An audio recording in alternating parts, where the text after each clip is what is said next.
तुझो दिमाग तरे सही थींदो जॾहिं हिन मंठार जो सिर खजंदो। अम्मा जेकॾहिं मंठार खे कुझु बि थियो न त राणी खे साहे चढ़ी जाए।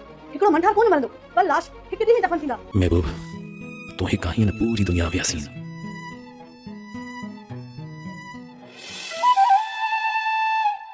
जेकॾहिं बाला जड़ा 100 दुश्मन गॾिजी बि शेर दिल जे साम्हूं ईंदा न त ज़बानूं ककड़े में सुकी वेंदनि। त कड़े कोन थो कयांसि बाबा, वरी बि जेकॾहिं जे साम्हूं आयो न पण वजाए छॾियो सांस वरी बायूं आहिनि मूंखे बालाज खान ते। अस्सलाम वालेकुम दोस्तों, पापनगर जी न्यू आई ज़बरदस्त अपडेट खणी हाज़िर थी चुका आहियूं दोस्तों। इन खां पहिरीं असांजे चैनल ते न्यू आहे तो सब्सक्राइब करे हाल ते क्लिक कयो दोस्तों, ऐं वीडियो खे मुकम्मल ॾिसंदा कयो ताकि तव्हांखे सॼी अपडेट सम्झ में अचे दोस्तों। त हलूं था पंहिंजी अपडेट जे तरफ़, तव्हांखे इंतज़ारु कोन था करायूं। जी दोस्तों, तव्हांखे ॿुधाईंदो आहियां त मासूम राणीअ जे नसीब में आख़िर छा आहे लिखियलु दोस्तों। त बालाज खान जे जेको आहे त तलवार हुनजे सिर जे मथां लटकियल रहंदी या महाराणी जेको आहे त का मंज़िल बि माणींदी दोस्तों। त सॼी अपडेट तव्हांखे ॾियूं था हिन वीडियो में अंदरि दोस्तों। मां तव्हांखे ॿुधाईंदो रहां त मरियम जेको आहे त पंहिंजी धीउ राणीअ खे बचाईंदी ईंदी दोस्तों।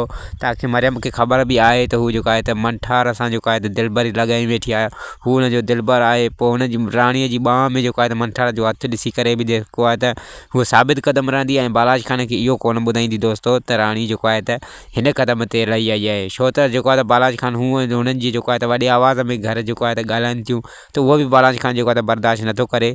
जेकर हुनखे ख़बर पई त राणी जेको आहे त मुंहिंजी इज़त जेका आहे त नौकरनि जे साम्हूं जेको आहे ज़लील थी करे, त हू जेको आहे त कॾहिं बि राणीअ खे बख़्श कोन कंदो दोस्तों।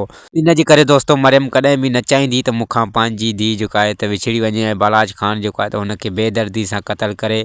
दोस्तों मां तव्हांखे ॿुधाईंदो रहां त मंठार जा जेको आहे त रातिनि जो बि चकर जेको आहे त हाणे हवेली में लॻनि था दोस्तों, ऐं जेको आहे त नाकारा थी चुका आहे। बालाज खान जे कंहिं कम जो न आहे। बालाज खान हुनखे बार बार मायारियूं ॾिए थो दोस्तों, ऐं बालाज खान जो कमु सिर्फ़ु ऐं सिर्फ़ु इन जे करे नथो करे त हू राणी जे प्यार में मुब्तला थी वियो आहे। ऐं राणी हुनखे जॾे थी त बाबा जे कमनि में तूं साथ न ॾे हुनजो, छो त तूं बाबा जे कमनि में साथ ॾींदो त ग़रीब गुरबे जी दिलादारी थो करीं।